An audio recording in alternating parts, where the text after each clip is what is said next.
আচ্ছা, নমস্কার। আমি স্বরূপ কুমার সরকার, মধুরকুল হাই স্কুলের ইংরেজি শিক্ষক। তো বর্তমানে আমি আছি আমাদের খুব প্রিয় কাছের রবীন কাকু আর কি, রবীন বিশ্বাস। আহ, আমার ছোটোবেলাকার শিক্ষক। মানে অ্যাকচুয়ালি আমি বলতে এই ক্যামেরার সামনে এরকম আমি বহুবার বলেছি, আমি ক্যামেরার সামনে বলছি, যদি আমি আজকে স্বরূপ সরকার এই চাকরিটা করি আর কি মধুরকুল হাই স্কুলে, তার জন্য অনেকাংশে দায়ী হচ্ছে রবীন কাকু। আমি ধরাদা স্কুলে পড়তাম, আমার বাড়ি ছিল বৈষ্ণবপাড়ায়। ক্লাস 8-এ কাকু আমাকে জোর করে নিয়ে এসে আমি করিমপুরে মাসির বাড়ি থাকা শুরু করি, এবং একটা ব্যাচ কাকুর একটা হয় আর কি, এই সময় মোটামুটি একটা ভালো ব্যাচ আর কি। যে পড়াশোনা মানে এখনকার যেরকম হয়, একটা অনেকটা হয়তো শিক্ষকতায় পেশাদারিত্ব অনেকটা এসেছে আর কি, কিন্তু একটা টান আন্তরিকতা, একটা মানুষকে তৈরি করা মানে গ্রামে গ্রামে ছিলাম, হয়তো গ্রামেই থাকতাম হয়তো, সেই ছেলেটাকে নিয়ে এসে করিমপুরে পরিবেশের সঙ্গে মানিয়ে নিয়ে, অন্যদের সঙ্গে খাপ খাইয়ে নিয়ে তাকে একটা জায়গায় নিয়ে যাওয়া আর কি। এবং কাকুর আশীর্বাদে আর কি, কাকুর গাইডে আমি সেই সময় স্টার পেয়েছিলাম ধরুন স্কুল থেকে, প্রথম স্টার ধরে স্কুল থেকে। তার জন্য কাকুর অবদান সম্পূর্ণ। কী করে পড়তে হবে সমস্তটা একদম হাতে ধরে, সব সাবজেক্ট। তখন তো আমাদের দুটো মাস্টার থাকতো, একটা ইংরেজি মাস্টার পড়তাম, কাকুর কাছে সব পড়তাম আমরা সব। মানে একদম একা হাতে সেই সামলেছিলেন আর কি সমস্ত কিছু আর কি। সায়েন্স মেনলি পড়াতেন, কিন্তু তার সঙ্গে সঙ্গে আর্টসের সমস্ত সাবজেক্ট গাইড করতে, কী করে পড়তে হবে, কী করে বানাতে হবে, বাংলা টাংলা সব। আমরা যারা ছিলাম আর কি, সৌরভ, আমি, অরিজিৎ, বা সেই সময় আরও যারা ছিল আর কি, মিল্টন, তারা এক বাক্যে স্বীকার করবে আর কি যে কাকুর জন্যে সেই সময় রেজাল্টটা হয়েছিল আর কি। সেই জন্য কাকুকে আমার অনেক শ্রদ্ধা, ভালোবাসা আর কি। আর এইটা আমার শিক্ষক দিবসে কাকুর প্রতি আমার একটা শ্রদ্ধা আর কি। কাকুর সঙ্গে একটু আড্ডা মারবো, আলোচনা করবো। আর বর্তমানে কাকুর একটু কর্মজীবন জানবো। বর্তমানে কাকু প্রাথমিক শিক্ষক আর কি। তো কোথায় করেন প্রাথমিক শিক্ষকতা, কোথায়? আমি বর্তমানে বাজিতপুর রাজকৃষ্ণ প্রাথমিক বিদ্যালয়, যেটা সেখানে শিক্ষকতা করি। যদিও আমার প্রথম প্রাথমিক শিক্ষক হিসাবে বর্ডার অঞ্চল বেড় রামচন্দ্রপুর প্রাথমিক বিদ্যালয়। এটা কত সালে জয়েন করেছেন আপনি? 2010-এ আমি 2010-এর মার্চ মাসে আমি জয়েন করি। এখন আমি বাজিতপুরে আছি। বাজিতপুরে কতদিন হলো? বাজিতপুরে 2013-তে সাল থেকে এসেছেন। তো কাকু আপনার বাড়িতে তাহলে আগে বৈষ্ণবপাড়ায়? আগে বৈষ্ণবপাড়ায় ছিল। তারপরে আপনি স্কুলিং কোথায় আপনার? স্কুল বলতে আমার প্রথম প্রাথমিক শিক্ষা, যেটা প্রাথমিক শিক্ষা আমার গ্রামেই, একদম প্রাথমিক বিদ্যালয়, যেটা বৈষ্ণবপাড়া প্রাথমিক বিদ্যালয়, সেখানেই আমার পড়াশোনা শুরু। এবং তারপরে প্রাথমিক বিদ্যালয় শেষ করার পরে আমি ধরাদা রজনীকান্ত, যেটা হাই স্কুল, সেখানে আমি পড়াশোনা করি। ওখানে 8 পর্যন্ত আমি পড়াশোনা করি। ক্লাস 9-এ আমি জগন্নাথ স্কুলে চলে আসি। সেই সময় আমাদের প্রধান শিক্ষক ছিলেন বিজয় কুমার মণ্ডল মহাশয়। আমি জগন্নাথ স্কুলে এখান থেকে হায়ার সেকেন্ডারি কমপ্লিট করি। তখন সায়েন্স? হ্যাঁ, আমি তখনকার সায়েন্সকে আমাদের যেরকম ছিল ওই 1000 নম্বরের পরীক্ষা হতো আপনাদের সময়, এটা? হ্যাঁ, আমাদের 1000 নম্বরের ছিল তখন পরীক্ষা। আর সব সাবজেক্টে 200-র মধ্যে পরীক্ষা ছিল। আমি 1986-তে হায়ার সেকেন্ডারি কমপ্লিট।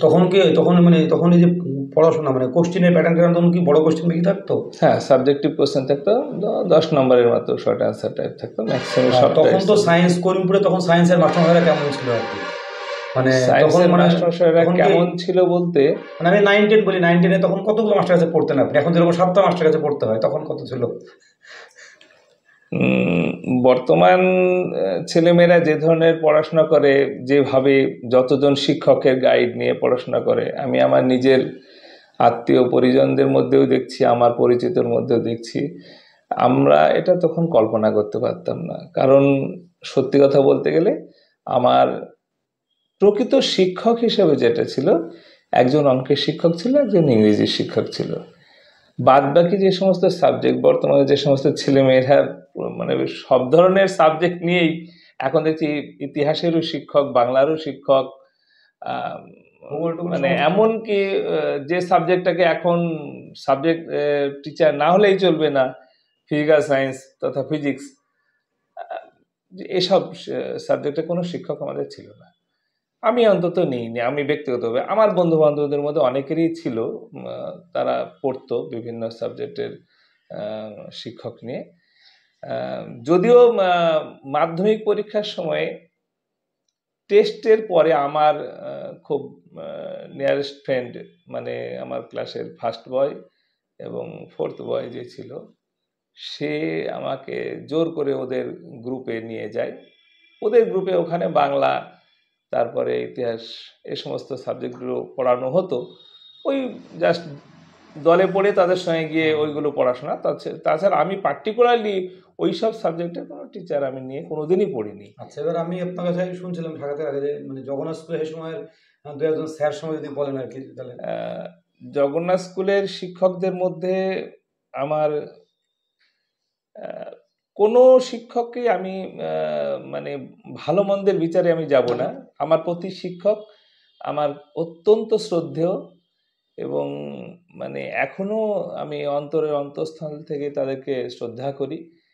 আমার প্রথম থেকেই যদি সাবজেক্ট টিচার হিসেবে বলতে হয় সেক্ষেত্রে আমার অত্যন্ত প্রিয় শিক্ষক ছিলেন বাংলা শিক্ষক অরুণ কুমার চট্টোপাধ্যায়, আর ইংলিশের ছিলেন কিশোরী মোহন সরকার। উনি বর্তমানে মানে স্বর্গবাসী হয়েছেন। আর হিস্ট্রির ক্লাস টিচার ছিলেন বীরেন্দ্রনাথ পোদ্দার মহাশয়। অঙ্কের শিক্ষক ছিলেন প্রথমে আমরা প্রদ্যুৎ কুমার চৌধুরী, তিনিও পরলোকগত হয়েছেন, এবং সোমেন বিশ্বাস। এই সমস্ত শিক্ষকদের আমি সান্নিধ্য পেয়েছি এবং এদের কাছে আমি চিরকৃতজ্ঞ। কারণ এদের কাছে শুধু শিক্ষা মানে এডুকেশনটা লাভ করেছি নয়, এদের আন্তরিকতা এবং ভালোবাসা ভীষণভাবে পেয়েছি। আজও সেটা আমার মনে খুব ছাপ ফেলে। আর পরবর্তীকালে আমি স্কুলের বাইরেও যে সমস্ত শিক্ষকের কাছে, বিশেষ করে 11-12 যে সমস্ত শিক্ষকের কাছে পড়াশোনা করেছি, যার কথা না বললে নয়, অঙ্কের শিক্ষক হিসেবে সোমেনবাবুকে পেয়েছিলাম, কেমিস্ট্রির শিক্ষক হিসেবে দেবকুমার সরকার, যিনি লালটুবাবু নামে আমাদের কাছে ভীষণ পরিচিত, আর ফিজিক্সের যার কাছে পড়াশোনা করতাম তিনি আমার শ্রদ্ধেয় কল্যাণ চট্টোপাধ্যায়, তিনি শিকারপুর হাই স্কুলের শিক্ষক ছিলেন, এখন রিটায়ার্ড করেছেন। আমার অত্যন্ত প্রিয় শিক্ষক। বাংলার শিক্ষক হিসেবে তখনও অরুণবাবুকেই পেয়েছিলাম আমরা 11-12-তে। আর ইংলিশের শিক্ষক হিসেবে আমরা আমাদের যে মনের মণিকোঠায় আজও স্থান নিয়ে আছেন, তিনি হচ্ছেন সমরেন্দ্রনাথ ব্যানার্জি। সমরবাবুকে পেয়েছি। তো এই সমস্ত শিক্ষকদেরকে আজও আমি ভুলতে পারিনি। আসলে সেই সময়ে ছাত্র শিক্ষক সম্পর্কের জায়গাটা এবং সর্বোপরি হচ্ছে শ্রদ্ধার জায়গাটা, আমরা মনে করি বর্তমান প্রজন্মের থেকে সেই সময়ে অত্যন্ত গাঢ় ছিল, যার জন্য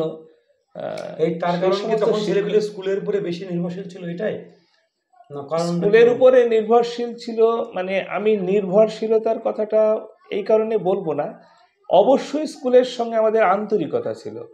কারণ আমি পরবর্তীকালে এখনো আমি যদিও প্রাইভেট টিউশনির জগৎ থেকে আমি সরে এসেছি, এখন আমি সম্পূর্ণভাবে আমার প্রাথমিক স্কুলকে নিয়ে এখন বেশি চিন্তা ভাবনা করি।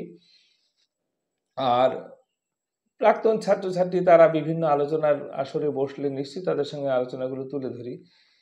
আমি একটা জিনিস দেখেছি, তৎকালীন সময়ে শিক্ষার সঙ্গে এখন একটা পার্থক্য, মানে যেহেতু আমরা এত আন্তরিকতার সঙ্গে শিক্ষা গ্রহণ করতাম, যেখানে একটা উদাহরণ না দিলেই নয়, আমরা বিদ্যালয়ে যেতাম এতটাই নিয়মিত যে সেটা কিন্তু অত্যন্ত মানে লক্ষ্য করার বিষয়।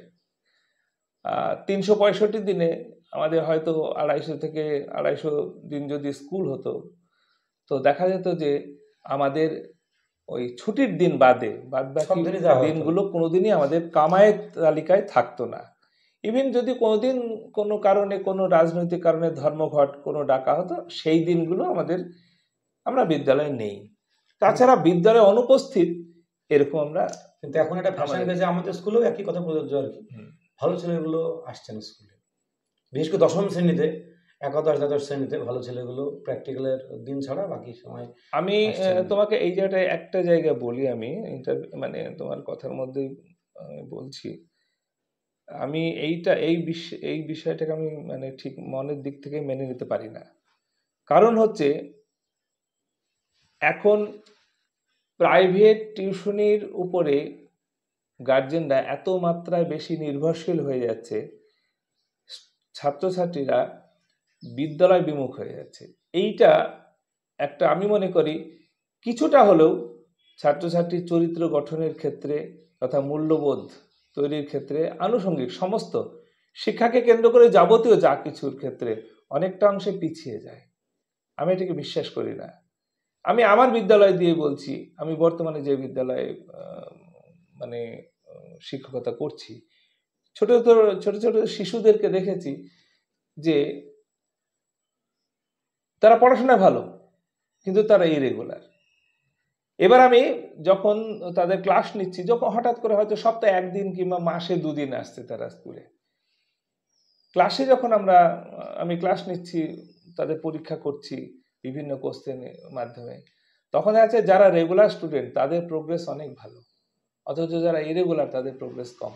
এটা কেউ কেউ আমাদের এই প্রাইমারিতে একটা এরকম একটা হ্যাবিট আছে, কেউ কেউ দেখা যায় যে কোনো প্রাইভেট স্কুলে পড়ে আবার আমাদের প্রাইমারিতে পড়ে। যদিও এখন মানে স্টুডেন্ট আইডি হয়ে যাওয়াতে এটা একটা প্রবলেম, যে কোনো একটা স্কুলেই পড়তে হবে, দুটো স্কুল পড়তে পারবে না। তাহলে দুটো স্কুল পড়তে পারে কিন্তু আইডি একটা স্কুলেই হবে। স্বভাবতই আমাদের সরকারি স্কুলে আইডিটা তার থাকে, অথচ তবুও তারা আমাদের হয়তো সরকারি বিদ্যালয়, এখানে পড়াশোনা সেই স্ট্যান্ডার্ডের হয় না। এই যে একটা বদ্ধমূল ভুল ধারণা, এই ধারণাবশত তারা দেখা যাচ্ছে যে ওই প্রাইভেট স্কুলগুলোতে সপ্তাহে হয়তো 5 দিনই পাঠাচ্ছে, শনিবারে তাদের অনেক স্কুলে বন্ধ থাকে, শনিবারটা হয়তো আমাদের স্কুলে পাঠাচ্ছে। কিন্তু আমি তুলনামূলক বিচারে দেখেছি যে আমার বিদ্যালয়ে যে সমস্ত স্টুডেন্টরা রেগুলার যাচ্ছে, তাদের তুলনায় তারা অনেক কিছুতে পিছিয়ে। হয়তো তারা বলবে যে আপনাদের ওই প্রাইমারির ওই বইগুলো সব পড়ে না, ওরা প্রাইভেট স্কুলের বইগুলো বেশি যথেষ্ট পড়ে। ভালো আর কি। হ্যাঁ, কিন্তু আমরা তো দেখেছি, আমি এক্ষেত্রে বলবো যে বইগুলো গার্জেনরাই, মনে হয়, আমি কোনো ছোট করে বলছি না, গার্জেনরা বইগুলো আদতেই ফলো করে না, দেখে না। যদি লক্ষ্য করে দেখতো তাহলে দেখতো যে বইগুলো অনেক আমি নিজে উন্নত ইংরেজি বইটা মানের। দেখেছি, 3 থেকে বেশ করে ইংলিশ উইংস এবং দারুণ, অবশ্যই অসাধারণ বই আর কি। অবশ্যই মানে এখন ইংলিশের ওদের উপরে ওয়ার্ক বুকটা এত সুন্দর বই, যদি কেউ ফলো করে, মানে আমি অনেক বোর্ডের বইও দেখেছি, খুব সুন্দর, সত্যি সুন্দর। প্রাইমারিতে এখন বিশেষ করে ইংলিশটার উপরে এবং অঙ্কর উপরে ভীষণ গুরুত্ব দেওয়া হয়। কেন বলছি, বিশেষত আমি অঙ্কের ক্লাসগুলো বেশি নিই, এবং ইংলিশগুলো আমি ফলো করি আর কি, দেখি, লক্ষ্য করি। তো সেক্ষেত্রে দেখেছি যে যদি কেউ প্রকৃত বইটা ফলো করে, তার লার্নিং এর ক্ষেত্রে অনেক বেশি মানে প্রোগ্রেস করতে পারবে। অনেক সিলেবাস দেওয়া আছে, ওয়ার্ড দেওয়া আছে, অনেকগুলো দেওয়া আছে আর কি, অনেকটা বেশ ভালোই। আর আচ্ছা বলি, এই প্রসঙ্গে বলি দুটো জিনিস আমি কথা উঠলো, এটা মূল্যবোধটা। তো আপনার কি মনে হয় যে মূল্যবোধটা এখনকার ছেলেমেয়েদের ওই পড়াশোনার পাশাপাশি দেওয়া উচিত বলে মনে হয়? একটু সামাজিক অবক্ষয় তো হয়েছে আর কি। মূল্যবোধের শিক্ষাটা শিক্ষকদের এগিয়ে আসা উচিত, না বাড়িতে মূল্যবোধের শিক্ষাটা দেওয়া দরকার, না সমাজ সেই মূল্যবোধ কোথায় থেকে পাবে একটা শিক্ষক শিক্ষার্থী? অ্যাকচুয়ালি এই বিষয়টা খুব জটিল। কারণ কেন জটিল, এই কারণে বলছি, মূল্যবোধের শিক্ষাটা মানুষের জন্ম হওয়ার পর থেকেই শুরু হয়। তো জন্মগ্রহণের পর থেকে প্রাথমিক শিক্ষাটা তো পরিবার থেকেই পায়। প্রতিটি পরিবারে আমি মনে করি, বিশেষ করে বাবা মা, সর্বোপরি মা, প্রত্যেকটা শিশুকে মূল্যবোধের শিক্ষা তাকে অবশ্যই দিতে হবে। মূল্যবোধের শিক্ষা বলে আলাদা কোনো ক্লাস নেই। এটা বরাবর মানুষকে আচরণ, প্রতিদিনের চলাফেরা, প্রতিদিনের অভ্যাস, তার খাদ্যাভ্যাস থেকে শুরু করে তার পোশাক আশাক, কথা বলার ধরন, মানে কোন ব্যক্তিকে কি ধরনের মানে সম্মান দিতে হবে, কার সঙ্গে কতটা আন্তরিকতার সঙ্গে মেলামেশা করতে হবে, কাকে কতটা শ্রদ্ধা জ্ঞাপন করতে হবে, এই বিষয়টা পুরোপুরি পরিবার থেকে শুরু হয়। বিদ্যালয়ে একটা জিনিস, বিদ্যালয়ের শিক্ষার পাশাপাশি মূল্যবোধের শিক্ষার পাশাপাশি একটা অনুশাসন থাকেই। তো বর্তমানে তো অনুশাসনে শাসনের ব্যাপারটা তো মানে আইনগতভাবে একেবারে তুলে দেওয়া হয়েছে, ক্ষতি হয়েছে। কিন্তু আমি এখন প্রকাশ্যে সেটা বললে শুনতে খারাপ লাগলেও আমি বরাবর কিছু কিছু মানে শ্রদ্ধেয় তথা পরম শ্রদ্ধেয় তথা মানে আদর্শবান মানুষদের কিছু আদর্শ আমি মেনে চলি, তাদের কথাগুলোকে আমি বরাবরই জীবন দিয়ে উপলব্ধি করেই সেটাকে মেনে চলার চেষ্টা করে এসেছি। রবীন্দ্রনাথের একটা কথাই আছে যে শাসন করা তারই সাজে সোহাগ করে যে। তো আমরা বিদ্যালয়ে যারা শিক্ষক তারা সোহাগ শুধুই করে যাব, শাসনের কিছুই থাকবে না, আমি মনে করি এটা ঠিক নয়। দুটো থাকলে আমার মনে হয় তাতে ছেলে মেয়েদের মধ্যে শিক্ষকের প্রতি শ্রদ্ধা এবং আন্তরিকতা এবং শিক্ষকের ছাত্রের প্রতি আন্তরিকতা আমার মনে হয় বহুগুণ বাড়ে, তাতে কমে না। সেই প্রসঙ্গে বলি, সন্তোষ কুমার বিশ্বাস খুব শ্রদ্ধা, খুব ভালোবাসতেন আমাকে। অবশ্যই। উনি ছাতা দিয়ে মারতে মারতে উনি ছাতা ভেঙে ফেলতেন, পরে খুনে এত ভালোবাসতেন উনি সেই ছেলেকে, কেঁদে ফেলতেন। মানে তার মারার পর উনি যখন ক্লাস শেষ হতো তারপরে পরের টিফিনে তিনি সেই ছেলেকে জড়িয়ে ধরে কেঁদে ফেলতেন, স্যার তোকে মারলাম, তোর রাগের মাথায় মেরে ফেললাম, তো লাগেনি তো বাবা, এইরকম কথা। আমার এত ভালো, খুব আমার ওই খুব স্যারের কথা খুব মনে পড়ে আর কি। আলেম আলী স্যারেরা মারতেন কিন্তু সমস্যার সঙ্গে সঙ্গে প্রচন্ড ভালোবাসতেন, স্নেহ করতেন আর কি, কেঁদে ফেলতেন ছাত্র যখন মারতেন, পরে বলতেন খুব মারাটা বেশি হয়ে গেছে রে, সঙ্গে সঙ্গে ওই সেই দিনই। এটা এটা কিন্তু আমরা ভয় পেতাম, আমরা স্যারদেরকে আমরা ভয় পেতাম। এটা অবশ্যই। আর ভয়ে ভক্তি একটা ব্যাপার আছেই, সেটা বরাবরই আছে। আর মূল্যবোধের শিক্ষা যেটা জানতে চেয়েছে সেখানে বলি, মূল্যবোধটা মানুষের সবচেয়ে বড় জিনিস, যেটা হারিয়ে গেলে মানুষের জীবনের কিছুই থাকে না। আর মূল্যবোধ থেকে মানুষের সমস্ত কিছুর শিক্ষার মানে কি বলবো বিকাশগুলো হয়। তো সেই জন্য মূল্যবোধের শিক্ষা অবশ্যই দরকার আছে। আমি বর্তমান প্রজন্মের মধ্যে যে সমস্ত মূল্যবোধ হারিয়ে গেছে এটা আমি মানতে রাজি নই, নিশ্চয়ই আছে যাদের শিক্ষার দিক থেকে সেই গুরুত্বগুলো বোঝে, যে সে পরিবারই বলুক বা স্কুল থেকেই সেই শিক্ষার্থী যেগুলো গ্রহণ করার, যারা প্রকৃত গ্রহণ করতে পারে তাদের মধ্যে মূল্যবোধ অবশ্যই আছে। অবশ্যই খারাপ না, কখনোই না, অবশ্যই ভালো আছে, অবশ্যই ভালো আছে, ভালো ছাত্র ভালো ছেলে মেয়ে এখনো ভালো আছে।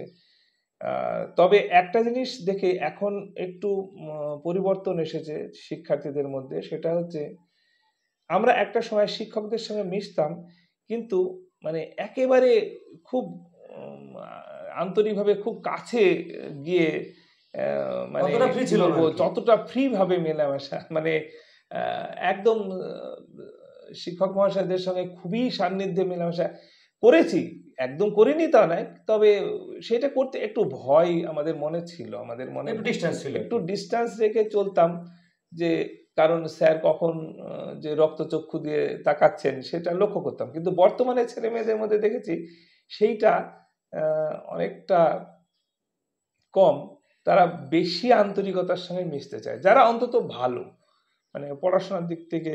আচ্ছা, এবার আমি বলি, কাকু কিন্তু দীর্ঘদিন শিক্ষকতার সাথে যুক্ত, আমি কাকুর কাছেই পড়েছি আর কি দীর্ঘদিন। কাকু কিন্তু একটা সব থেকে ভালো, তখনকার দিনে এত মানে সাবজেক্ট ছিল না আর কি, তখন কাকু সায়েন্সটা পুরোটা, সায়েন্স মানে কি অঙ্ক, ভৌত বিজ্ঞান, জীবন মাধ্যমিকে সবটাই পড়ে, তার সঙ্গে সঙ্গে যাদের প্রয়োজন পড়তো আর্টসের সাবজেক্ট কাকু কিন্তু দেখিয়েছে আর কি, যাদের প্রয়োজন পড়তো। আমাদের কাছটাকে তো আপনি দেখিয়েছিলেন পুরোটা, যে প্রয়োজন মতন ইতিহাস ভূগোল সবই আপনি দেখিয়েছিলেন, বাংলা সবই দেখিয়েছিলেন আর কি। তো আমি বলি যে ওই অঙ্ক ধরেন একটা প্রাথমিক ছেলে 5-এ পড়ছে আর কি, 5 থেকে ধরেন 10 পর্যন্ত অঙ্ক তাকে করতে হবে, তো অঙ্কের সাবজেক্ট হিসেবে তার কেমন করে ভূমিকা করতে হবে, অঙ্কের কতটা করা দরকার যদি বলেন, অঙ্ক নিয়ে যদি কিছু বলেন। অঙ্ক বরাবরই আমার প্রিয় সাবজেক্ট, স্টুডেন্ট লাইফেও ছিল এবং শিক্ষকতার জীবনেও ছিল বা আছে।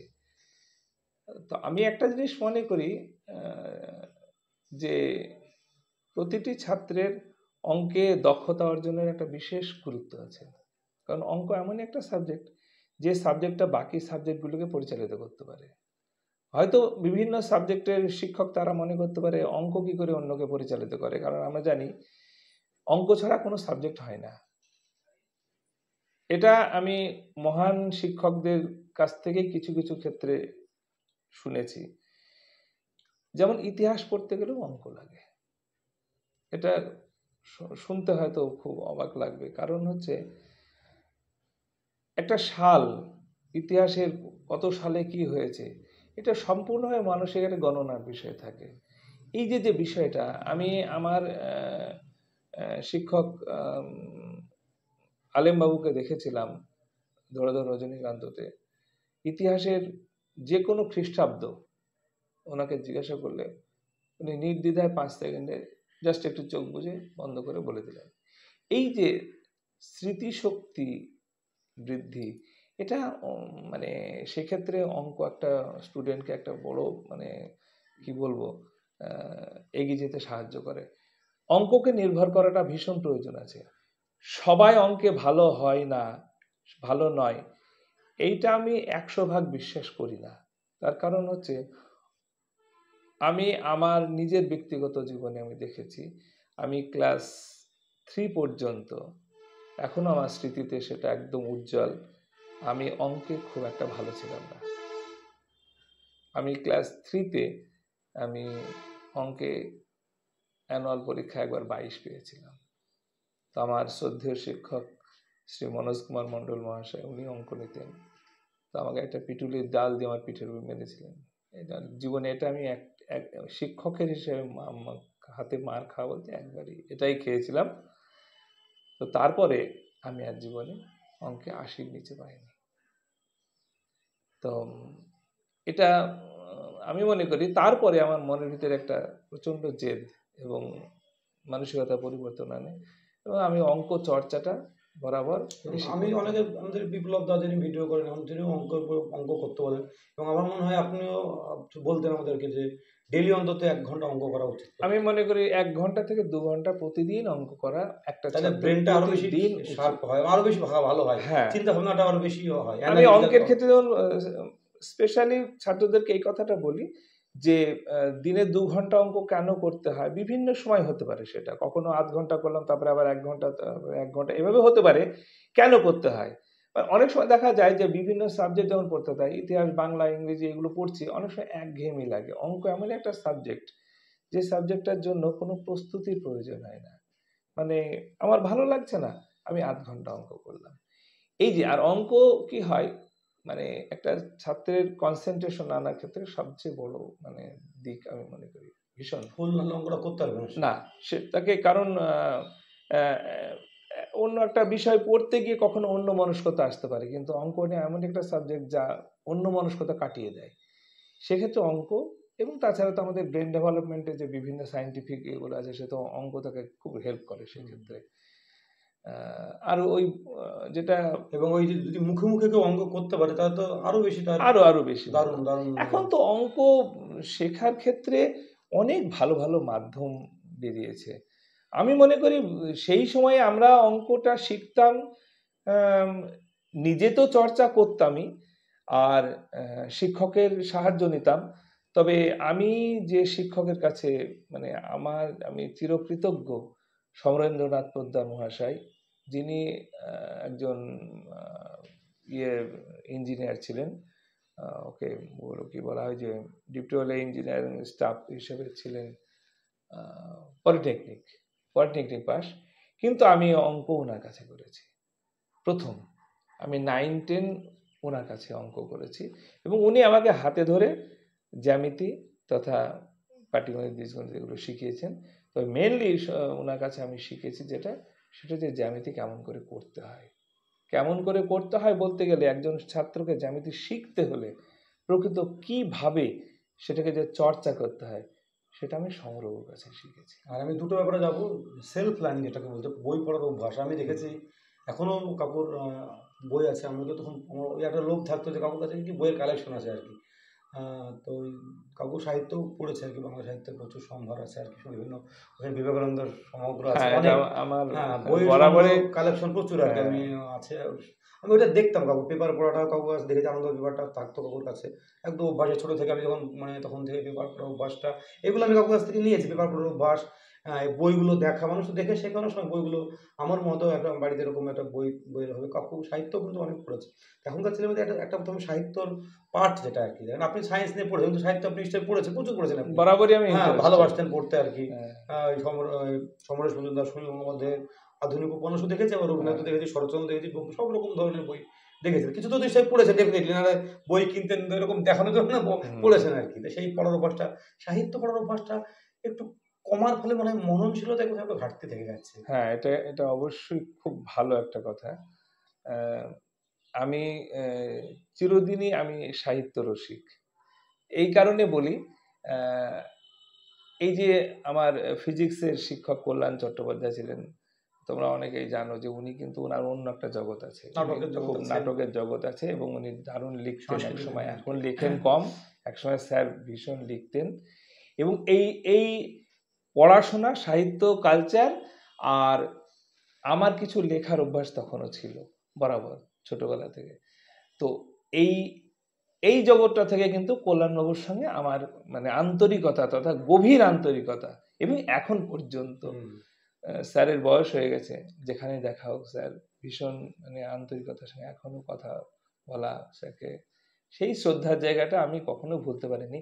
এটা কিন্তু আমার এই সায়েন্সের পাশাপাশি এই সাহিত্যকে কেন্দ্র করে আমার এই জায়গাটা গিয়েছি। আর আমি সাহিত্য পড়া দরকার, আমার মনে হ্যাঁ, হয় সাহিত্য সাহিত্যটা। পড়া দরকার অবশ্যই। কারণ আমি একজন সম্পর্কে আমার দাদা হলেও উনি মানে কলেজের প্রফেসর একজন, ওনার মুখে একটা খুব সুন্দর কথা আমি শুনেছি, আজও ভুলি না সেটা, যে আহ, ভালো জ্ঞান অর্জন করলে ভালো পড়ার বিকল্প নাই, পড়তে হবে। তো সেক্ষেত্রে সেটা আহ, যে কোনো সাবজেক্ট অবশ্যই পড়াশোনার চর্চার ভিতরে বেশি থাকার দরকার আছে। আর সাহিত্য তো অবশ্যই, কারণ সাহিত্য মানুষকে তো একটা দিক শেখায় না, বিবিধ এই যে মূল্যবোধের যে জায়গাগুলো, মূল্যবোধগুলো গঠন করতে গেলে সামাজিক বিভিন্ন দিকগুলো তার উপর প্রভাব ফেলবে, নইলে সে তার মূল্যবোধ তৈরি হবে না। সেটা সাহিত্যে ভীষণভাবে আলোকিত হয়। আমার আমি একটা সময় যেমন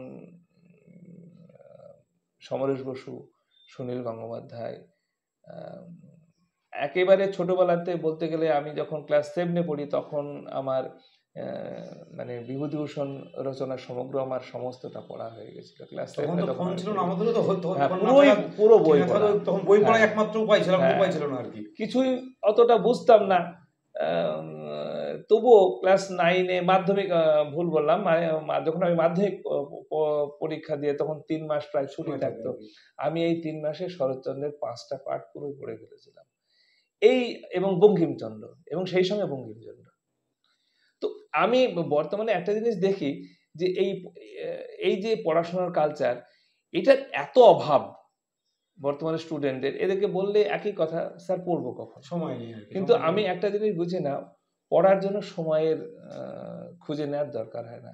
যার মনের পিপাসা থাকবে সে এমনি পড়বে, যে সময়টুকু পাবে। কারণ আমি বিভিন্ন আলোচনার ক্ষেত্রে দেখতে গিয়ে দেখেছি যে এই পড়াশোনার থেকে এই ধরনের মানে এক্সট্রা কালচার যেগুলোকে বলে, এইগুলো থেকে দূরে থাকার জন্য ছেলে মেয়েদের অনেক কিছু নলেজ দেখি আমি কম, মানে কম। জিকে বা এরকম কারেন্ট অ্যাফেয়ার্স কম আছে। কারেন্ট অ্যাফেয়ার্স বিশেষ করে সাহিত্য কেন্দ্রিক মানে বিষয়গুলো তো খুবই কম। খুবই কম, মানে আপনি যদি সামাজিক সমস্ত জিজ্ঞেস করতে একটা ওভারঅল নলেজ যেটা থাকে, হুম, পেপার না পড়ার ফলে ছেলেমেয়েদের খুব কম আছে এখন। হুম। একটা ছোট্ট শিশু পালকির গান কে না শুনেছে, সবাই জানে সত্যেন্দ্রনাথের লেখা। এটা প্রশ্ন করে ছাত্রদের কাছ থেকে উত্তর পাওয়া যায় না, আসলে কার লেখা কবি। একই জিনিস এই যে মানে মানে এই যে বিষয়গুলো ওই ওই বয়সে আমরা মানে রীতিমতো আমাদের কাছে সবসময় চর্চার বিষয় থাকতো এগুলো। তাছাড়া আমাদের আর একটা বিষয়, এখন দেখি ছেলেমেয়েরা, এটা আমি দোষারোপ করব না, বর্তমানের প্রজন্মের মধ্যে এটা জানো যে মোবাইল কালচার একটা তো এসেছে। তো আমি মোবাইল কালচার করবে না, আমি এই বিষয়টা বলবো না, কারণ যুগোপযোগী কোনো জিনিসকে বাদ দিয়ে মানুষ এখন চলতে পারে না। অনলাইনে ইউটিউবে অনেক শিখতে পাচ্ছে, হ্যাঁ, এটাতে যে পজিটিভ দিক শিক্ষামূলক আছে। কিছু নেই তা নয়, মোবাইল আমিও কালচার করি, কিন্তু সবচেয়ে বড় কথা সেখান থেকে আমি নেব কোনটা সেটা হচ্ছে বিষয়। আর এর পাশাপাশি আরেকটা জিনিস যেটা বলতে যাচ্ছিলাম, যে ছেলেমেয়েরা বর্তমানে যে স্কুলে অবসর সময় বসছে, টিফিনে বসে হয় খেলাধুলা নইলে কোনো কিছু কালচার করা, এই যে আলোচনা, এগুলো করে না। এইটা হচ্ছে খুব সমস্যা। মানে আমরা একটা সময় কিন্তু যে কোনো বিষয় নিয়ে আমাদের একটা আলোচনা, হয়তো কোনো একটা অঙ্ক নিয়ে আলোচনা শুরু হলো, সাহিত্যে চলে গেলাম, যে একটা তর্কও শুরু হতো। এই তর্কের বিষয়টা শুধু কিন্তু যে মানে তর্কের মধ্যে সীমাবদ্ধ থাকতো না, সেগুলো বিভিন্ন আলোচনার জায়গায় একটা বিস্তার লাভ করতো। সেখান থেকে অনেকে যে যেটা জানতো সে সেটা নিয়ে বললে পারে, বাকিরা শুনতো। এইটা একটা খুব ভালো দিক। এইটা বর্তমানে ছেলেমেয়েদের একটু কম দেখি। কিন্তু আবার যে একেবারে হয় না সেটাও বলাটা ভুল। হয় কিছু সংসদ, কিছু কিছু ক্ষেত্রে দেখেছি ছেলেমেয়েরা তারা মানে অনেক বেশি খোঁজ রাখে। সেক্ষেত্রে আবার কিছু কিছু বিষয়ে দেখেছি মানে আমাদের চেয়েও যেন বেশি খোঁজ রাখে, এরকম। হ্যাঁ, যেমন বর্তমানে এডুকেশন কোথায় গিয়ে দাঁড়িয়েছে, টেকনোলজি কোথায়। আর এখন তো ছেলেমেয়েরা আমাদের চেয়ে অনেক বেশি, কি বলবো, মানে অনেক বেশি প্রফেশনাল হয়ে গেছে। কেন বলবো, হচ্ছে যে ওই সময় হয়তো আমরা এই সাহিত্য, এই সমস্ত বিষয়গুলো নিয়ে চর্চা করি। এখন ছেলেমেয়েরা যে আগামী দিনে কি হবে, ভবিষ্যৎ নিয়ে ভাবনা চিন্তা, এগুলো এখন বর্তমান প্রজন্মের মধ্যে একটা আমি একটা জিনিস, আমি নিজেও একটা ডাউটফুল আর কি। ধরেন সেলফ লার্নিং বলছে, এখন একটা ছেলে ধরেন কোনো জিনিস শিখছে, যে কোনো বিষয় হতে পারে। এখন কি হচ্ছে, ধরেন ইতিহাস, ভূগোল, ইংরেজি ক্ষেত্রেও দেখেছে আর কি, স্যার যেটা ধরেন, স্যার রেডি করে, ধরেন একদম রেডি করে দিচ্ছে একটা ছেলেকে, ও জাস্ট ওই খাবারটুকু নিচ্ছে। এটা একটা ফল তো সুফল আছে নম্বর পাওয়ার ক্ষেত্রে, এই ফলটা খুব কাজে, কারণ স্যার টাইমটা নিয়ে তাকে স্বল্প সময়ের মধ্যে তাকে জিনিসটা রেডি করে দিচ্ছে, রেডিমেড যেটা। এইটা একটা শিক্ষার পদ্ধতি। আর ছেলে নিজে ধরেন খুঁটে খাওয়া যেটাকে বলে, 4-5টা ইতিহাস বই থেকে সে ঘেটে, এই বইটা থেকে পড়ে, ওই বইটা থেকে পড়ে পড়ে একটা নোট নিজে বানিয়ে নিল আর কি। তো আমার এইটাই মনে হয় বেশি ফলপ্রসূ ছিল, আমার নিজের ব্যক্তিগত তাই মনে হয় আর কি। আর এটা কি হচ্ছে, এটা স্যারই হয়তো বেশি, স্যারের নলেজটা সে একটা দিচ্ছে রেডিমেড। সব ক্ষেত্রে হয়তো তাও সময় পাচ্ছে, নম্বর পাচ্ছে, কিন্তু তার যে নিজে একটা সেলফ স্টাডি, যে বৃহত্তর পাঠ পড়াশোনা করা, যেটাকে বলে ডিটেল স্টাডি, ভাস্ট স্টাডি, যেটা বলতে স্কলার যাকে বলে একটা ছেলে আর কি, সেইটা কোনো অংশ মনে হয় আমার মনে হয় কমে যাচ্ছে।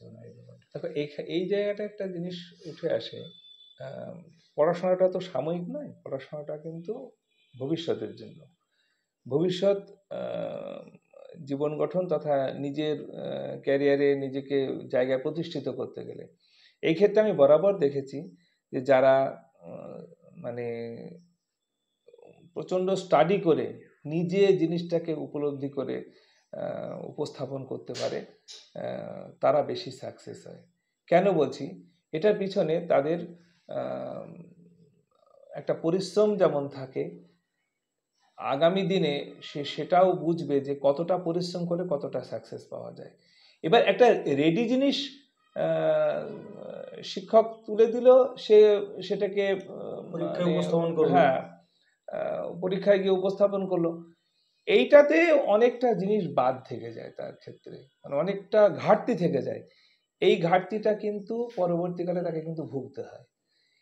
কারণ যখন হায়ার স্টাডিতে যায়, হায়ার স্টাডিতে কিন্তু এই সিস্টেমটা চলে না। ধরেন একটা বলছে এইটা, এই চ্যাপ্টারটা ধরেন আসলো না, এটা বাদ দিয়ে অন্যটা পড়লো, যেটা কমন সাজেশন হয়। কিন্তু যখন সে বিসিএস দেবে বা ইউপিএসসি দেবে, তখন তো টোটালটা পড়তে, তখন তার সাজেশন তাকে তো ডিটেইলস, এই যে ঘাটতিটা রয়ে গেল, তো পরবর্তী সাফা তাকে আবার তো পড়তে হয়, কিন্তু তাকে আবার হ্যাঁ উল্টে আবার সব ডিটেইলস তখন লাইন ওয়াইজ ধরে ধরে আবার পড়তে হয়। এবং সেই পড়াটা কিন্তু তখন একটু বিরক্তিকর হয়ে দাঁড়ায়। কেন বলছি, যদি তার আগে কিছুটা পড়া থাকে তাহলে পরে ওইগুলোকে রিভিশন করতে কিন্তু তার কাছে ইজি সময় বাঁচে, এবং তার সেগুলোকে মানে এক কথা হজম করতে বেশি সময় লাগে। আমি একটা উদাহরণ দিই প্রসঙ্গে, ধরেন জিকে, ধরেন কেউ ধরেন নিয়মিত 5 দিন পেপার পড়ছে সমস্তটা, যে কোনো বাংলা ইংলিশ দুটো খুব ভালো হয়, তার একটা ওভারঅল একটা জিকের একটা তৈরি হলো। আর কে ধরেন উচ্চ মাধ্যমিক বা বিএ ক্লাস পাস করার পরে জিকের বই পড়া শুরু করলো, এই সাইডটা বেশি, অনেক বেশি লাভবান হয় আর কি। অবশ্যই অবশ্যই, এটাও একটা সমস্যা।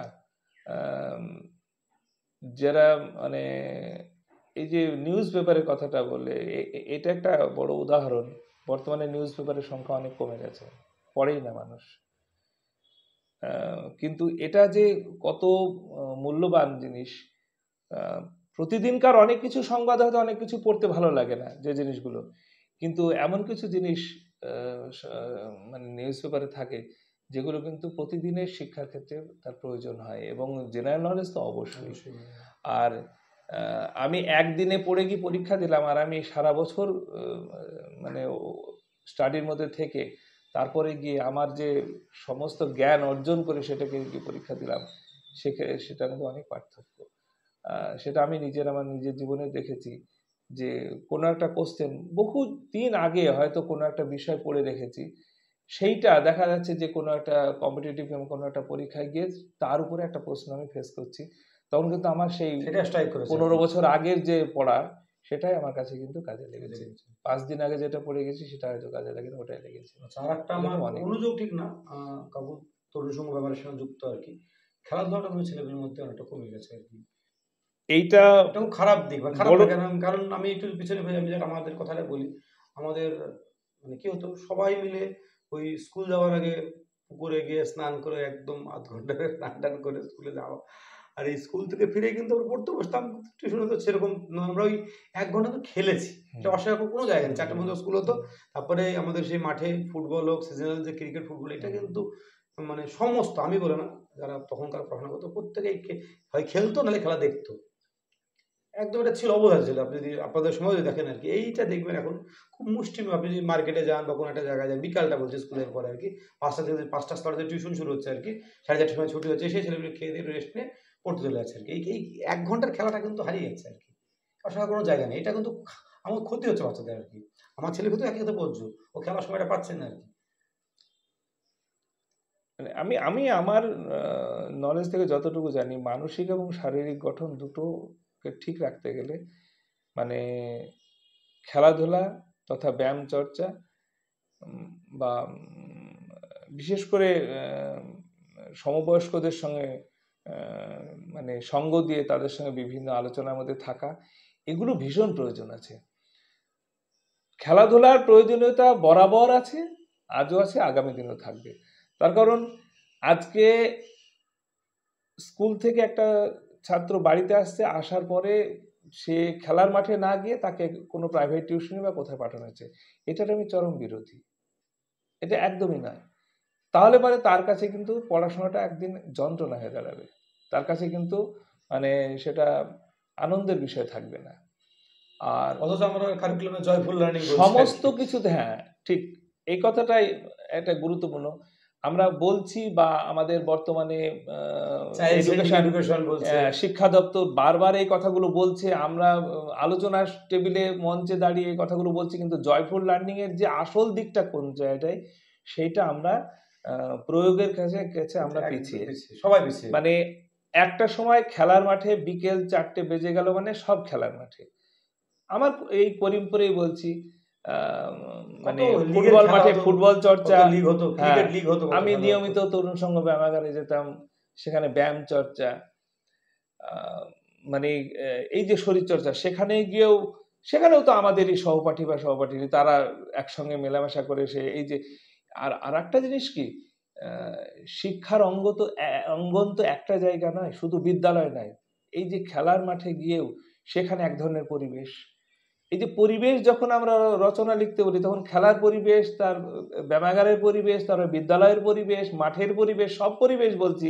অথচ একটা স্টুডেন্ট সে মুষ্টিমেয় 2-1টা পরিবেশের মধ্যে সীমাবদ্ধ থাকতে, বাকি পরিবেশগুলো সম্পর্কে তার স্পোর্টসম্যানশিপ স্পিরিট যেটা থাকে, হ্যাঁ, এটা খুব দরকার এখনকার দিনে। আর আরেকটা কথা, সব ছাত্র দলগত সংহতি, সেটা অবশ্যই এইটা এই যে বর্তমানে ক্লাব কালচার, ক্লাবের কালচার বলতে যে মানে আমাদের যে খেলাধুলাকে কেন্দ্র করে যে কালচারটা ছিল, সেটার যে কত বড় দিক ছিল, কত গুরুত্বপূর্ণ দিক ছিল, সেটা আজকে তো ভুলতে চলেছে সবাই, মানে নেই। একটা সময় আমরা যখন স্টুডেন্ট, সেই সেটি পরবর্তী গেলে হয়তো কোনো কোম্পানি লিডার হয়ে গেল, সে তখন সে দারুণ লিডারশিপ তার কথা হলো আর কি। আমি আমার মাঠ থেকে হয়েছে অবশ্যই। আমি আমার মাঠের কথা বলতে গেলে আমার বিদ্যালয়ে যেমন আমি নিজেই সেটা, আমার কিন্তু ছাত্রদেরকে নিয়ে খেলাধুলার প্রতি চর্চা বা আগ্রহ, এটা আমার বরাবর আছে এখনো। আমি বিদ্যালয়ে, আমি সবচেয়ে এখন আমার বিদ্যালয়ে যে 5 জন শিক্ষক, তার মধ্যে আমি সবচেয়ে বয়স্ক শিক্ষক, অথচ খেলার মাঠে আমাকে দেখতে পাওয়া যায়। আমাদের যখন বাৎসরিক ক্রীড়া হচ্ছে স্পোর্টসের মাঠে, আমি গোটা মাঠ দৌড়ে বেড়াচ্ছি, বাকি শিক্ষকরা, আমার সার্কেলের সব শিক্ষকরা আমাকে দেখে অবাক হয়ে যায়। যে 50+ এই যে রবীন্দ্র কত মানে তারুণ্য নিয়ে ছুটে বেড়াচ্ছে, এবং আমার আগ্রহ বেশি।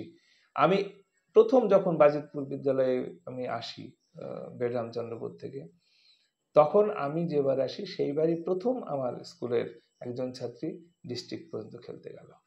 তার আগে কোনোদিন ওই বিদ্যালয় থেকে কোনোদিন দেখিনি যে এই একটা স্টুডেন্টকে যে এইভাবে বাছাই করে নিয়ে যাওয়া যাচ্ছে। এখানে কি, এখানে সবচেয়ে বড় কথা হচ্ছে যে সেই সাপোর্টটা তারা পায়নি। কিন্তু তার পরবর্তী ক্ষেত্রে, যেমন গত বছরে আমার এই অঞ্চল থেকে মানে মানে আমি এখানে অঞ্চলের সেক্রেটারি হিসেবে আমি ছিলাম, একজন স্টুডেন্ট প্রাইমারি থেকে রাজ্য লেভেলে খেলতে গেল। সে দুটো বিষয়ে স্ট্যান্ড করে আসলো। এই যে প্রাইমারি লেভেল থেকে যদি আমরা এইগুলো না লক্ষ্য করি, তাহলে একটা শিশু সে পড়াশোনাতে খুব ভালো নয়, কিন্তু তার ভিতর যে খেলাধুলার যে একটা বড় গুণ আছে, এই জিনিসটা তাহলে কিভাবে ওটা বাদ থেকে যাবে, দেখাই হবে না। সর্বাঙ্গীন যে শিক্ষা বলছে এটা তো সম্পূর্ণ সর্বাঙ্গীন শিক্ষাতে তো স্পোর্টসকে বাদ দিয়ে নাই। আর স্পোর্টসের তো দুটো দিক আছে, একটা শারীরিক দিক আছে, মানসিক দিকও আছে। মেন্টাল হেলথ তো খুব চর্চা করি, কিন্তু মেন্টাল হেলথ দিকে আমরা তো গুরুত্ব দিই না আর কি। একজন স্পোর্টসম্যানের মধ্যে কিন্তু অন্যান্য বাজে কালচারগুলো মাথার মধ্যে কাজ করে না, সে সবসময় কিন্তু খেলাধুলা, এবং তারা যতটুকু দেখতে পাই যে তারা এই সমস্ত সামাজিক যে সমস্যাগত দিকগুলোকে নিয়ে আমার মনে হয় তাদের মাথার মধ্যে হেরে লড়াই করে উঠে দাঁড়ানো এগুলো খুব মাঠ থেকে শেখা যায়। আবার হার বাবা জিতবো, একটা সব মাসে জিততে পারে না, হারা সবকিছু শেখে আর কি, অনেক শেখার ব্যাপার আছে। খেলার একটা বড় গুরুত্ব আছে শিক্ষার অঙ্গনে, পড়াশোনার পাশাপাশি খেলাধুলা অবশ্যই। আর তাতে সবচেয়ে বড় যে শারীরিক সক্ষমতা বাড়ে, সবকিছু তাদের মস্তিষ্কের ডেভেলপমেন্ট হয়। যেমন আমি ব্যায়ামাগারে যতদিন ব্যায়াম চর্চা করেছি, সেটা তো প্রত্যেকটা বড় বড় যারা যোগাসনের মানুষ এবং বড় বড় ঋষি মনীষীদের জীবনী আমার ওই সূত্রে পড়া, তারা তো তাদের এডুকেশন ডেভেলপমেন্ট করছে তারা যোগার মাধ্যমে। তারা রীতিমতো যোগ চর্চা করতো একটা সময়। আমরা তো পৌরাণিক গল্পেও দেখতে পাই যে তারা রীতিমতো বড় বড় যোগী কিসে, তারা তো যোগ সাধনার মধ্যে দিয়ে তারা সেই জায়গাটা।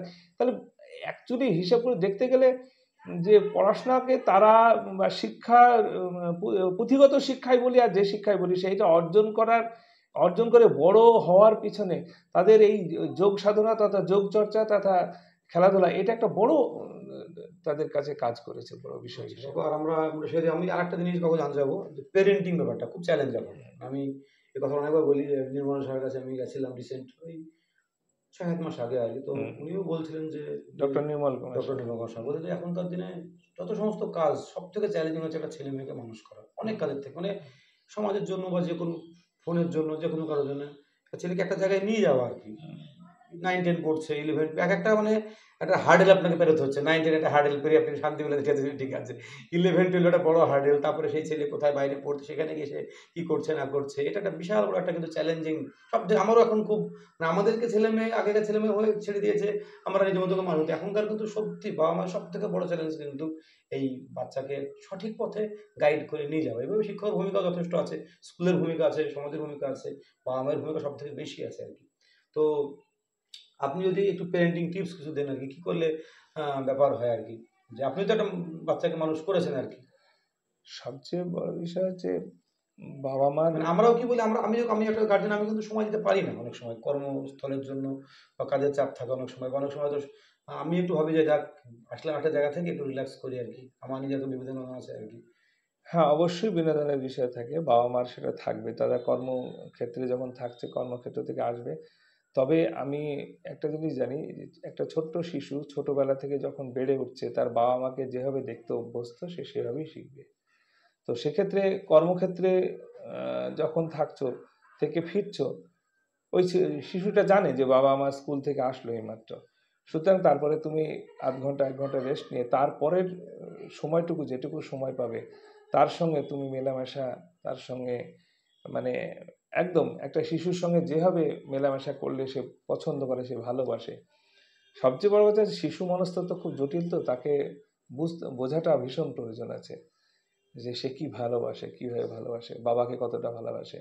বাবা মা যত সান্নিধ্য দেবে তার বাবা মার প্রতি শ্রদ্ধা, আন্তরিকতা সেটা বাড়বে। আর বাবা মা তখনই বুঝতে পারবে যে আমার শিশুকে কি ধরনের পরিষেবা বা কি ধরনের সান্নিধ্য দিলে, কি ধরনের ভালোবাসা, কি ধরনের যত্ন দিলে সেও প্রকৃত মনের দিক থেকে মানে মানে ঠিক ভাবে গড়ে উঠতে পারবে, সেটা তিনিও উপলব্ধি করতে পারবেন। বাচ্চাদের সময় দেওয়ার ব্যাপারটা সে সময় দেওয়ার ক্ষেত্রে অবশ্যই যেটা আমি বললাম, গুরুত্ব দিতে হবে। আর বাবা মার সান্নিধ্যটা একটা শিশুর কাছে সবচেয়ে বড়, কারণ প্রাথমিক জীবনটা তো তার তো সেখানে বেশি করে কাটে। আর সেক্ষেত্রে মানে আমি একটা কথা প্রত্যেকটা শিশু বলছি, আমাদের স্কুলের ক্ষেত্রে কি হয়, অনেক গার্জেন আসে, রেজাল্ট হয়তো আশানুরূপ হয় না, তখন তারা অভিযোগ করে যে স্যার আমি তো সমস্ত মাস্টার দিয়েছি সব সাবজেক্টে, আশানুরূপ রেজাল্ট কেন হলো না। আমার আপনি বাড়িতে কতটা সময় দিয়েছে, বলে আমি ব্যবসা করি, বাইরে থাকি, আমি কিছু আমার মানে কেউ মানে এতটুকু দেখার সময় মানে ও যে কী পড়ছে, কোথায় পড়তে যাচ্ছে, ওর টাইমের মতো যাচ্ছে কি যাচ্ছে না, হয়তো মধুকুল থেকে ডোমকলে পড়তে যাচ্ছে, আদৌ পড়তে গেল কি গেল না, এই খোঁজ কিন্তু একদম পয়সা এটা এটা একটা বড় সমস্যা, বড় সমস্যা। এটা অনেক অনেক প্যারেন্টসের ক্ষেত্রে এই সমস্যাটা দেখতে পাওয়া যায়। এবার প্রশ্নটা এসে যায়, যদি বাবা সারাদিন ব্যবসায় ব্যস্ত থাকে, মা তো আর ব্যবসা করছে না সারাদিন, তাহলে মা যতটুকু পারবে সেটুকু তাকে সময় দিবে। অবশ্যই তার কর্মক্ষেত্রে তাকে রোজগারের জন্য তাকে যেতেই হচ্ছে, কিছু বলার থাকে না সেক্ষেত্রে। তবুও যদি আমি আমার শিশু, আমার ছেলে, আমার মেয়ের ভালোর জন্য যদি আমি কিছু মনে ভেবে থাকি, তাহলে সেক্ষেত্রে আমাকে তার শত ব্যস্ততার মধ্যে আমাকে তার জন্য সময় বের করতেই হবে। এটা ভীষণ প্রয়োজন আছে। কারণ হচ্ছে যে একটা ছেলে বা একটা মেয়েকে যে যখন বাবা মা তার আন্তরিকতা দিয়ে বিভিন্ন ধরনের তার আবদারগুলো, কিছু কিছু তার আবদার থাকে, সেই আবদারগুলো পূরণ করা, সেগুলো কারণ এর ভিতর দিয়েও তার মধ্যে আস্তে আস্তে আস্তে আস্তে আস্তে যে মূল্যবোধের প্রশ্নটা প্রথমে জানতে চেয়েছিল, সেই জিনিসটাও গঠিত হয়।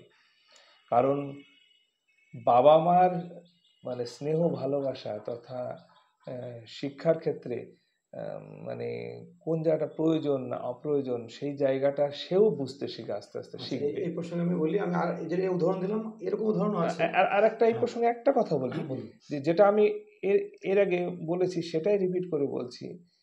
কারণ বাবা শুধু শাসন করে যাবে, মা শুধু আদর করে যাবে, এটাতে আমি বিশ্বাসী নই।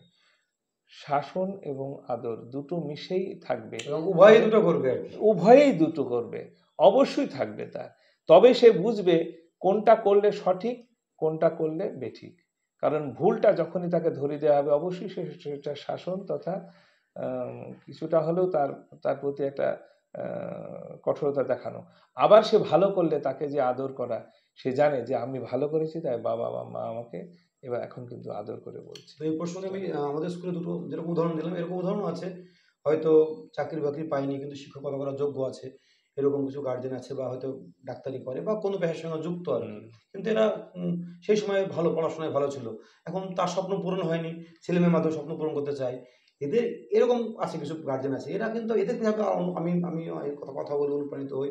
এরা বলে যে আমি যখন পারি ফিরি 9টার সময় 10টার সময় বা সকালে, যখন আমি যতটুকু সময় পাই আমি একদম ক্লান্ত বোধ করলেও আমি নিয়ে বসি আর কি, বা দেখি আর কি কী করছে, এটা এটা এটা এরকম উদাহরণও কিন্তু আছে। এবং তাই দেখেছি তার এই যে যারা সময়টা দিচ্ছে আর কি, তাই ছেলে মেয়েগুলো কিন্তু খুব ভালো জায়গায় আছে রেজাল্টের দিক থেকে বা মানসিক দিক থেকে আর কি।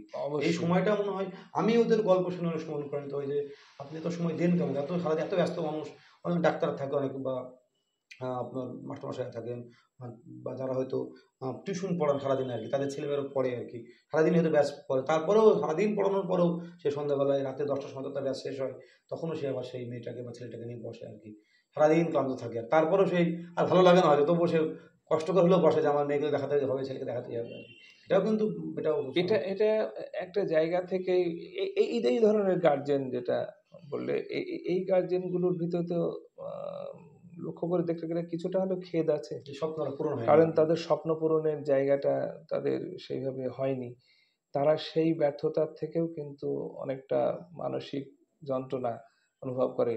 সেই মানসিক যন্ত্রণাটাকে উপশম করার একটা মাধ্যম হিসেবে তার আবার আপনি দেখবেন এই সন্তানের মায়েদেরকে প্রতি দেখবেন বিভিন্ন স্কুলে মায়েরা তো বাচ্চাদেরকে নিয়ে যায়, হ্যাঁ ওদের মায়ের স্বপ্ন আমি ওই মায়েদের মুখের দিকে তাকাই যে মাগুলো যখন বাচ্চাকে নিয়ে যাচ্ছে তার স্বপ্ন রক্ষণ এই ছেলেগুলোর মাধ্যমে চেষ্টা করে। হুম ওরা কিন্তু গরিব মানুষ বড় লোক বলে না, হুম প্রত্যেকটা মানুষ তার সন্তানকে চেষ্টা একটা জায়গায় এই ধরনের গার্জেন এখন প্রচুর পাওয়া প্রচুর যায়, পাওয়া যায়। এবার আপনি প্রচুর দেখবেন পাওয়া যায়। সঙ্গে করে নিয়ে যাচ্ছে নিয়ে আসছে। হ্যাঁ আমি অনেক উঁচু ক্লাসের ছেলেদেরকেও দেখেছি যে মা হ্যাঁ নিয়ে যাচ্ছে বা নিয়ে আসছে, মানে ওই স্বপ্নটা তার কোথাও একটা অপূর্ণ থেকে গেছে, এটা তারা চেষ্টা করে। তো আমি মনে হয় বাচ্চাদেরকেও বলবো যে এই বাবা মায়ের এই দিকটা তাদের একটু ভাবা দরকার, যারা একটু বুদ্ধি হয়েছে তাদের ভাবা অবশ্যই দরকার। অবশ্যই। এটা বর্তমানে আমি বলিও আর কি যে বাবা প্রাথমিক মা, হ্যাঁ, শিক্ষার অঙ্গনে দেখতে পাওয়া যায় বাবার চেয়ে মায়েদের অবদানটা মায়েদের একটু অবদান বেশি বেশি দেখতে বেশি পাওয়া বেশি যায়। বেশি।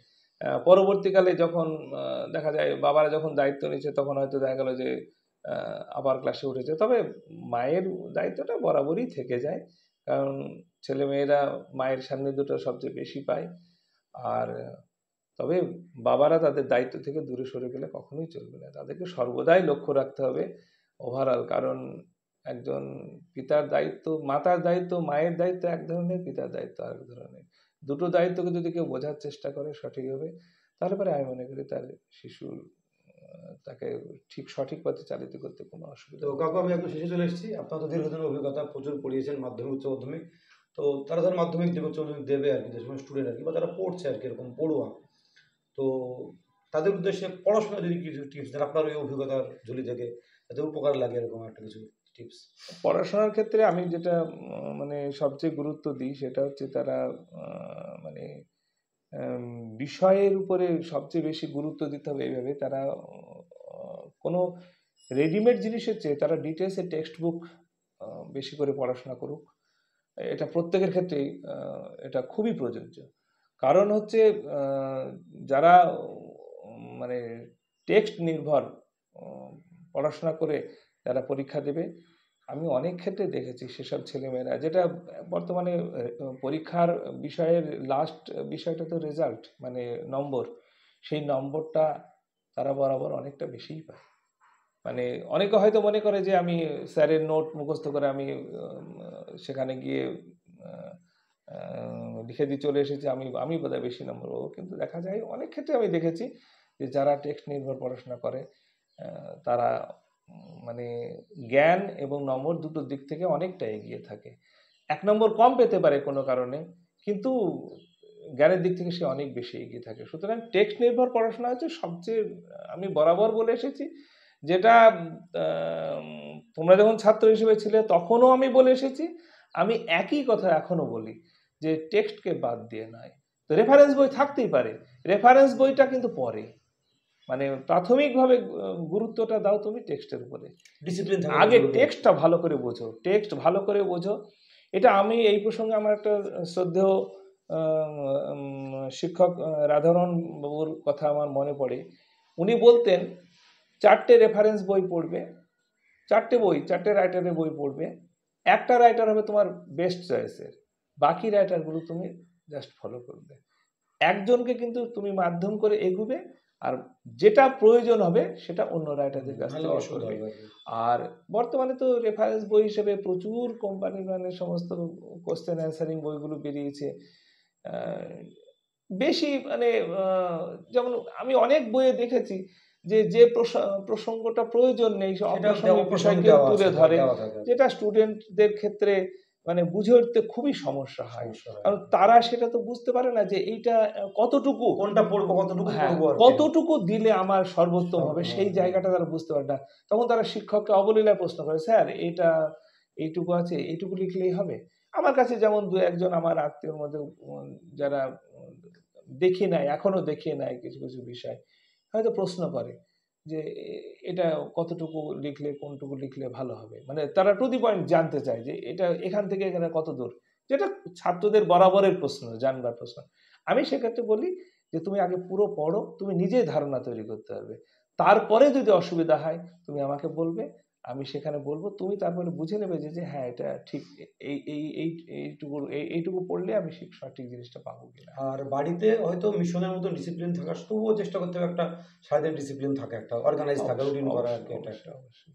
আর একটা আমাদের হেড স্যার বলতেন বারবার, তিনি ওই বিভিন্ন তখন মানে চলে যেত ছেলে পেলে, তখন বলতেন যে খাদ্যাভ্যাস, স্যার বায়োলজি স্যার ছিলেন আর কি, উনি বারবার বলতেন যে খাদ্যাভ্যাসটা কিন্তু জীবনে খুব গুরুত্বপূর্ণ। আমাদের এখন যে ছেলেপেলে খাদ্যাভ্যাস সঠিক মানে না আর কি, অবশ্যই সেটাও কিন্তু জীবনে খুব গুরুত্বপূর্ণ। খাদ্যাভ্যাসের কথা যখন উঠলো সেখানে বলি ওই কথাটা হচ্ছে খাদ্যের ক্ষেত্রে কিছুটা দারিদ্রতা থাকাই ভালো। যে শুনলে হয়তো সবাই হাসবে যে তাহলে দরিদ্র পরিবারে জন্মাতে হবে, না সেটা কথা নয়। কারণ হচ্ছে বর্তমানে এত জাঙ্ক ফুড এটা হয়ে গেছে। সমালোচনা নয়, বর্তমানের মানে কি বলবো, বাবা মায়ের এটা একটা ম্যাক্সিমাম ক্ষেত্রে সেই একটা দুটো ছেলে মেয়ে, তাদের জন্য তারা কোথায় রাখবো তার ঠিক পায় না। তো সেক্ষেত্রে দেখা যায় যে ছেলে ম্যাক্সিমাম সময় তার ওই বিভিন্ন বর্তমান কালচার যা বিরিয়ানি খেতে পছন্দ, বিরিয়ানি চেয়ে বসলো। কিন্তু পাশাপাশি যে মানে ডাটা চচ্চড়িটা খাওয়ার যে বিরাট গুরুত্ব আছে, হ্যাঁ, যে মানে এটা একটা ফাইবার ফুড খাওয়ার যে কত ভালো দিক আছে, সেই সায়েন্টিফিক দিকগুলো না বুঝে ছেলে যেটা চেয়েছে সেটাই এনে দিই। একটাই ছেলে তো চেয়েছে, তো এই যে ব্যাপারগুলো, এই ধারণাগুলো খুব ভুল। একটা জিনিস ছোট্টকাল থেকে শেখাতে হবে, খাদ্যাভ্যাসে যা পাবে তাই খাবে, সেটা অখাদ্য না হলেই হলো। এটাই, তবে সে সব কিছু শিখবে, সে নিজেও শিখবে, পরবর্তী প্রজন্মকেও সে শেখাবে। এটা আমি মনে করি, যেটা আমরা ছোটবেলা থেকে শিখে এসেছি। আমরা খুব দারিদ্রতার মধ্যে বড় হয়েছি তা নয়, সচ্ছল পরিবারেই ছিলাম, কিন্তু আমরা এই শিক্ষাটা কখনোই পাইনি যে এটা আমি খেতে ভালোবাসি বলে এটাই আমাকে দিতে হবে, আমি ওটা ভালোবাসি না ওটা খাবো না, এটা নয়। হ্যাঁ, নিম বেগুন আমার পছন্দ না, মা বোঝাতেন নিম বেগুন খা, হ্যাঁ, চৈত্র মাসে এসেছে নিম বেগুন খা, কিছুই বুঝতাম না কেন খেতে হয়, কিন্তু মা বলেছে খেতে হবে। গ্রাম্য শাকসবজি পাশে থেকে দিদিরা দাদারা শাসন করছে, বাবা শাসন করছে, খা। ছোটবেলায় নিম পাতা কজনের ভালো লাগে, হয়তো দেখা গেলো যে ওই গরম ভাতের ভিতরেই নিম পাতাটাকে বেগুনটাকে ভিতরে ঢুকিয়ে নিয়ে একটু ওই পুলি টাইপের করে নিয়ে কোনো রকমে খেয়ে নিলাম, যে যাতে নিম পাতাটা যেন আমার জিভে না টাচ করে। এই যে কিন্তু জিনিসটা সেটা তখন খেয়েছি, এখন সেটা উপলব্ধি কত উপকারিতা। এই যে খাদ্যাভ্যাস একটা বড় সমস্যা এখনকার ছেলে মেয়েদেরকে নিয়ে, বড় সমস্যা। হ্যাঁ, মাছের কাঁটা ভাজতে পারে না বলে এই মাছটা পছন্দ না, ওই মাছটা পছন্দ না, এটা কেন হবে? সব মাছের মধ্যে সব গুণ থাকে না। এই যে আবার সমস্ত বিশাল ভূমিকা থাকে অবশ্যই। সব খাদ্যের মধ্যে তো সব খাদ্য যদি তার অভ্যাসের মধ্যে না থাকে, তাহলে তো আমার শরীরের যে যা কিছু প্রয়োজনীয়তা সেটা তো চাহিদা মিটবে না। যার জন্য দেখা যাচ্ছে যে বিভিন্ন ডেফিসিয়েন্সি এখন বর্তমানে তো মানে একটা আমি বেশ কিছুদিন থেকে লক্ষ্য করছি যে মিনারেল ডেফিসিয়েন্সি এখন বর্তমানে মানুষের একটা বড় রোগ হয়ে দাঁড়িয়েছে। কার সোডিয়াম ডেফিসিয়েন্সি, কার পটাশিয়াম ডেফিসিয়েন্সি, কার আয়রন ডেফিসিয়েন্সি, এগুলো কেন হবে? এই যে প্রসঙ্গক্রমে যেটা উঠে এসেছিল যে খেলাধুলা এবং খাদ্যাভ্যাস দুটোকে যদি ঠিক রাখা যায়, প্লাস তার সঙ্গে পড়াশোনা, অবশ্যই এটা, তাহলে তার একটা মানে তার শরীর, তার মন, সবকিছু একদম ব্যালেন্স তৈরি হবে। তিনটে জিনিসই থাকতে হবে, পড়াশোনা, সঠিক খাদ্যাভ্যাস আর খেলাধুলা। তিনটে আমাদের মিটঅপের মেন কথা। তাকে আর কোনো শিক্ষা দিতে হবে না, সে নিজেই তৈরি হয়ে যাবে। কারণ তিনটে জায়গায় গিয়ে যখন সে দাঁড়াবে, তখন তিনটে শিক্ষা সে পাবে, তিনটে শিক্ষা সে নিজের জীবনের কাজে লাগাবে, পরবর্তী নিয়মিত খেলাধুলা করবে, নিয়মিত পড়াশোনা তো এরকমই জিনিস, আজকে পড়লাম কালকে পড়বো না তা তো না, প্রতিদিনের অভ্যাস। এই হ্যাবিট গুলো করলে অটোমেটিক সে ভালো জায়গায় যাবে, সব জায়গায় সফল হবে সে, এবং মানুষ ভালো মানুষও হবে, ভালো মানুষের বড় অভাব। সেই জন্য ভালো মানুষ গঠন করা খুব দরকার। আর সেক্ষেত্রে বাবা মা হিসেবে একটা বড় দায়িত্ব আমি মনে করি প্রত্যেককে পালন করা উচিত। আমার সন্তান না ভেবে দেশের সন্তান, এটা যদি তৈরি করতে পারি আমরা, আমার মনে হয় দেশ তথা জাতি সবার মঙ্গল। কারণ একটা পরিবার, আমি পলিটিক্যাল সায়েন্সের স্টুডেন্ট নাই হোক, মানে শুনেছি যে পরিবার হচ্ছে একটা সমাজের ইউনিট, ফার্স্ট ইউনিট হচ্ছে পরিবার থেকে আসে বড় ইউনিট, আমরা আসে একটা দেশের কথা ভাবি। সুতরাং যদি দেশের মানে প্রকৃত দেশের প্রতি যদি তার মূল্যবোধ তৈরি করতে হয়, একটা পরিবার থেকেই শিক্ষা পেতে পেতে সেটা বিস্তারিত হবে। সেক্ষেত্রে একটা বড় মনের মানুষ তৈরি করার জন্য বাবা মার দায়িত্ব অনেক বেশি। পাশাপাশি শিক্ষক, তাহলে তো সেটা বিদ্যালয় তো পড়ে। তো এটাই অনেক দীর্ঘ সাক্ষাৎকার হলো। কাকুকে অনেক আমার ভালোবাসা, শ্রদ্ধা, নমস্কার। আর কাকু কৃতজ্ঞ আমি। এখন একটা কৃতজ্ঞতা একটা মানুষের জীবনে বলছে যে গ্র্যাটিটিউড থাকা দরকার, মানুষের গ্রেটফুল থাকা দরকার। তবে মানুষ মানে মাথাটাকে একটু নিচু করতে জানতে হয় আর কি। বড় বড় মানুষরা খুব বিনয়ী হয় আর কি।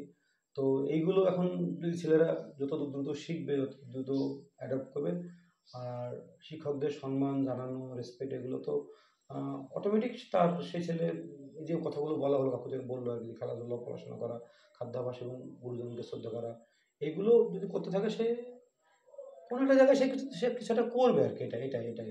তো আপনি ভালো থাকেন। আর আপনি এখনো চাকরি কতদিন আছে আর মোটামুটি? আমার আর বেশি দিন নেই, আমি 2027-এর নভেম্বরে তো রিটায়ার আপনি করছি। তারপরেও আরও সুস্থভাবে জীবন কাটান, পরিবার নিয়ে ভালো থাকুন আর কি। আর তারপরে তো অনেকটা ফাঁকা হয়ে যাবেন, তখন চেষ্টা করবেন যে আপনার থাকে না যে শুধু দিয়ে যাওয়া আর কি বলে না, সেটা সেই দিকে প্রতি হলে আমার হয়তো। জীবনে শূন্যতাটা খুব কম, সবসময় আমি ভরে থাকি। হ্যাঁ, এই ওইটাই কারণেই ওইটাই বলছি, বলছি, হ্যাঁ। মানে আমার সামাজিক মেলামেশা এগুলো বরাবরই আছে, এখনো করি, এই বয়সেও ছাড়িনি। এই থাকলে একটা আর একটা জায়গায় থাকা মানে কি সময়টা দিতে হয় সেখানে। হ্যাঁ, আর যখন এটা ফাঁকা হয়ে গেলে কি সেইটা অনেক হয় অবসর জীবন সময় কাটবে না, কিন্তু অনেকের সঙ্গে যুক্ত হয়ে গেলে সেই শূন্যতা থাকে না আর কি। তো হ্যাঁ। আরো বেশি করে ঝাঁপিয়ে পড়া যায় আর কি। তবে আমার জীবনের একটা জিনিসে আমি খুব, মানে কি বলবো, আমি খুব খুশি। আহ, 1 মিনিট এই বিষয়টা হ্যাঁ, নিয়ে বলুন বলতে হবে বলুন, আমাকে, অবশ্যই বলুন। যে আহ, চাকরি অনেকটা পরে পেয়েছি। নিশ্চয়ই সেটা একটা হতাশার মধ্যে ছিলাম, একটা প্রত্যেকেই আর্থিক দিক থেকে এস্টাবলিশমেন্ট সবাই চাই।